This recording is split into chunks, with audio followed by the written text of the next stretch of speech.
नमस्कार, मी सुशील कुलकर्णी. आपण पाहता एनालायझर. मित्रहो, जरा गांभीर्यानं एक विषय बोलायला आलेलो आहे. ज्या तानाजी सावंतांचं कौतुक मी करत आलोय, तुम्हाला आठवत असेल, लव्ह यू तानाजी सावंत असा व्हिडिओ मी केला होता. तानाजी सावंतांच्या त्या विधानावर मी लट्टू झालो होतो, फिदा झालो होतो. तानाजी सावंतांच्या समर्थनामध्ये एक दोन वेळेला मी धावूनही आलेलो आहे.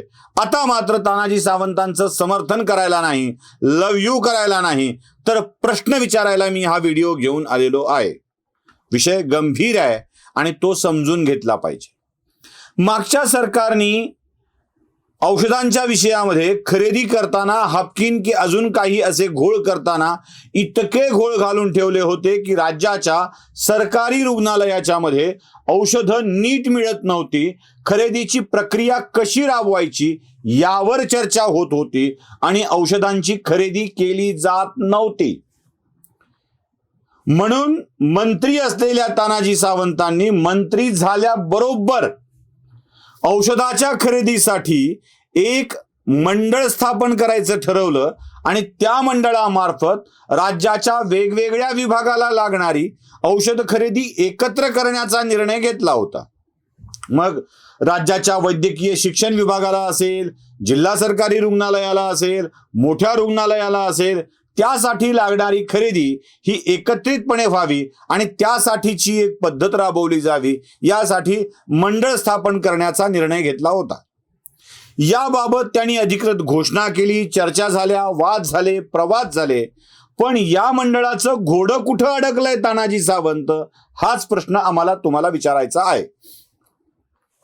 राज्याचे आरोग्यमंत्री म्हणून तुम्ही घेत असलेल्या निर्णयाला आमच्यात एक आशा निर्माण झाली होती की या औषधांची खरेदी आता वेळेवर व्हायला सुरुवात होईल. कुत्रं चावल्यावर कुत्रं चावलेल्या माणसाला कुत्र्यागत भटकण्याची वेळ या दवाखान्यातून त्या दवाखान्यात येणार नाही याची अपेक्षा होती. सरकारी रुग्णालयात दाखल झालेल्या रुग्णाला डॉक्टरांकडून मिळालेली चिठ्ठी घेऊन खाजगी मेडिकलच्या दारामध्ये जावं लागणार नाही अशी आशा निर्माण झाली होती. सरकार येऊन 6 महिन्याचा कालावधी उलटलाय. तानाजी सावंत साहेब, घोडं कुठं अडलंय हाच प्रश्न आमच्या मनामध्ये पडतोय. तानाजी सावंतांनी सुरुवातीला या मंडळाची घोषणा केल्यानंतर त्याला कॉर्पोरेशन असं नाव देण्यात आलं होतं. पण यावरती काही लोकांनी आक्षेप घेतला आणि त्याला खरेदीचं बोर्ड असं म्हणावं असं सांगितलं आणि मंत्रिमंडळाच्या बैठकीमध्ये ठराव गेला. सरकारी यंत्रणा कशी असते बघा. तानाजी सावंतांनाही मला सांगायचंय, फडणवीसांनाही मला सांगायचंय. सरकारी अधिकारी नावाचा प्रकार काय असतो, ती मेख अशी आहे ना की ती मेख निघता निघत नाही. असाच एक किस्सा सांगितला जातो. जवळपास कोल्हापूर, सातारा, सांगली या जिल्ह्यामध्ये हा किस्सा प्रचलित आहे. म्हणजे एक सरकारी अधिकारी, कुलकर्णी या दर्जाचा, पटवारगिरी करणारा एक सरकारी अधिकारी असाच एका गावामध्ये होता, जो सावकारकीही करायचा. आता पैसे भरपूर म्हणल्यावर सावकारकी केली पाहिजे. आणि त्यानं सावकारकी करता करता अख्ख्या गावाला वेठीला धरलं होतं. महसूल बाग आपल्या हातात असल्यामुळं सातबाऱ्यावर नावं टाकणं, काढणं, हेही सगळे तो करायचा आणि वाद निर्माण होतील असं बघायचं. अख्खा गाव बेजार झालेला.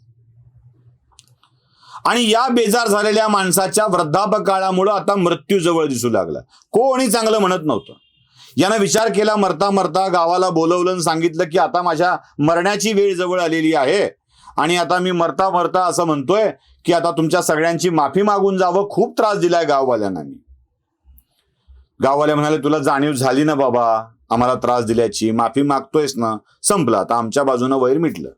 तो म्हणाला, नाही नाही नाही नाही, असं नाही चालणार, मला शिक्षा मिळाली पाहिजे. गावाला त्रास देणाऱ्याची अवस्था काय होते हे कळलं पाहिजे. ते म्हणाले, नसतं असं काही, मरण्यानंतर वैर संपतं, तू मरायला टिकलायस, तुला जाणीव झालीये, जाऊ दे, सोडून दे. तो म्हणा, नाही, माझी शेवटची इच्छा म्हणून तरी मला गाववाल्यांनी शिक्षा द्यावी. ते गाववाल्याने, जर ठीक आहे, शेवटची इच्छा आहे का, हा सांग काय पाहिजे. तो म्हणाला, मी मेलो ना की मेल्यावर माझ्या पार्श्वभागात बांबू घाला मोठा आणि तसंच लटकलेल्या अवस्थेतलं माझं प्रेत गावच्या वेशीवर एक बोर्ड लावून टांगा. सांगा गावाला त्रास देणाऱ्याची अवस्था अशी होते. मग गावात कोणी असं वाईट करण्याची हिंमत करणार नाही. गाववाले म्हणले, अहो असं बरं नाही साहेब, तुमच्याशी असं वागायला आम्हाला शोभत नाही. ते म्हणाला, माझी शेवटची इच्छा आहे आणि तुम्ही शब्द दिलाय, करायला पाहिजे. गाववाले म्हणले, चला ठीक आहे, थोड्या वेळ आपण ठेवू, काय फरक पडतो. 2 दिवसात हा अधिकारी मेला आणि मग तो मेल्यावर गाववाल्यांनी त्याची अंतिम इच्छा म्हणून त्याच्या प्रेताला आंघोळ बिंगोळ घालून त्याच्या पार्श्वभागात बांबू घातला आणि बांबू घालून त्याचं प्रेत गावच्या वेशीवर काही वेळासाठी ठेवलं उभं करून. जसंच प्रेत ठेवलं तशी गावामध्ये पोलीस पार्टी आली आणि या पोलीस पार्टीने अख्ख्या गावकऱ्यांना अटक करून घेऊन गेले. ते म्हणले अहो त्यानंच तर सांगितलं होतं असं करायला. त्या पोलिसांनी सांगितलं नाही नाही नाही म्हणजे त्यानं आम्हाला मरणाच्या आधी पत्र पाठवलं होतं. गावकऱ्यांनी मला येऊन धमकी दिली आहे की माझ्यासोबत पंगा घ्याल, आमच्यासोबत पंगा घ्याल तर तुझ्या गावामध्ये बांबू घालून वेचावर लावून टाकू, वेशीवर टांगून देऊ. आणि बघा म्हणले तुम्ही तसं केलंय. गावाला त्रास देणाऱ्याची अवस्था काय होते, बोर्ड टाकलाय, गेलं गावमध्ये. सरकारी अधिकारी हा असा असतो, यंत्रणा अशी असते, अडकवून टाकते सगळं. तानाजी सावंत साहेब, आपण निर्माण केलेलं कॉर्पोरेशन असावं की बोर्ड असावं, यात पहिले काही दिवस गेले. ते बोर्ड करायचं ठरलं आणि बोर्ड करायच्या निर्णयानंतर पुन्हा वाद सुरू झाला. 3 मंत्री आहेत या विषयामध्ये. औषधाची खरेदी करायला अन्न औषध प्रशासन खात्याचे मंत्री संजय राठोड असले पाहिजेत. राज्याचे आरोग्यमंत्री तानाजी सावंतांच्या हाती हे मंडळ असलं पाहिजे का वैद्यकीय शिक्षण मंत्री गिरीश महाजन यांच्या हाती हे मंडळ असलं पाहिजे. आता तिन्ही हेवी वेट मंत्री.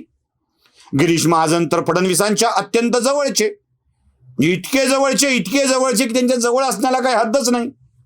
तुम्ही फडणवीसांच्याही जवळचे आणि शिंदेंच्याही जवळचे, त्यामुळे तुम्हाला करावं लागेल अध्यक्ष. मग संजय राठोडांनी काय घोडं मारले, त्यांच्याकडे औषध खातं आहे अधिकृतरित्या, त्याचीच खरेदी करायची. वाद सुरू झाले, मी अध्यक्ष.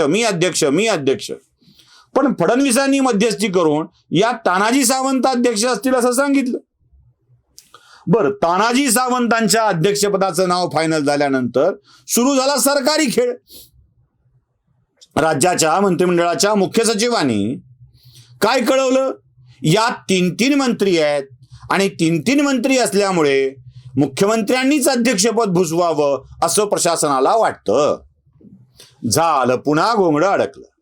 आता या बोर्डाचे अध्यक्ष मुख्यमंत्री होणार की मंत्री होणार हा प्रश्न पडला. तानाजी सावंत होणार. मग पुन्हा मंत्रिमंडळाची बैठक बसली आणि ठरलं की जर मुख्यमंत्रीच अध्यक्ष करावे लागत असतील तर मुख्यमंत्र्यांना अध्यक्ष करा आणि तानाजी सावंतांना सहअध्यक्ष करा. पहिल्याच बैठकीत मुख्यमंत्र्यांनी आपले सगळे अधिकार सहअध्यक्षाकडे द्यावेत. झालं, ठरलं. बरं, ठरल्यावर आता लोकांना वाटलं आनंदी आनंदकडे, जिकडे तिकडे चोहीकडे. तानाजी सावंत सहअध्यक्ष होणार, औषधांची खरेदी होणार, राज्याला पटापटा रुग्णालयाला औषधं मिळणार. काय कुणाला पैसे खायचे असतील ते खातील पण औषधं मिळतील. पुन्हा मेख, सरकारी मेख खतरनाक असते. बांबूच आहे सरकारी, आता मेख नाही राहिली, बांबूच झालाय. पुन्हा सांगितलं की 3 मंत्री हेवी वेट आहेत, दर्जे ज्येष्ठ आहेत, त्यामुळे याचे सहअध्यक्ष 3 करण्यात यावे. बॉम्बला. तानाजी सावंत सहअध्यक्ष, गिरीश महाजन सहअध्यक्ष, संजय राठोड सहअध्यक्ष. झाला घोळ. शेवटी पुन्हा फडणवीसांनी हस्तक्षेप केला आणि सांगितलं की आपलं ठरलंय ना. मग ठरल्यावर सहअध्यक्ष तानाजी सावंत. आता पुन्हा अजून नवी मेख. ऐकत नाही प्रशासन, खतरनाक असतं प्रशासन. त्यांनी सांगितलं या बोर्डावर तानाजी सावंत असले पाहिजेतच, पण पुन्हा असले पाहिजेत गिरीश महाजन सदस्य, हे सदस्य. मला एक कळत नाही, राज्याच्या मुख्य सचिवांना गिरीश महाजन आणि संजय राठोडांचा एवढा पुळका का आलाय की त्यांची नावं ती वापरतायत. म्हणजे राज्याच्या मुख्य सचिवांना या दोघांचा पुळका आहे का बोर्डच स्थापन करू द्यायचं नाही. घोळ काय आहे, काय घोळ आहे नेमका.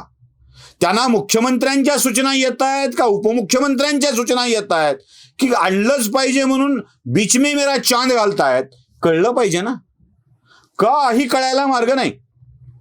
6 महिने झालं बोर्ड स्थापन होणार, आम्हाला औषधं येणार.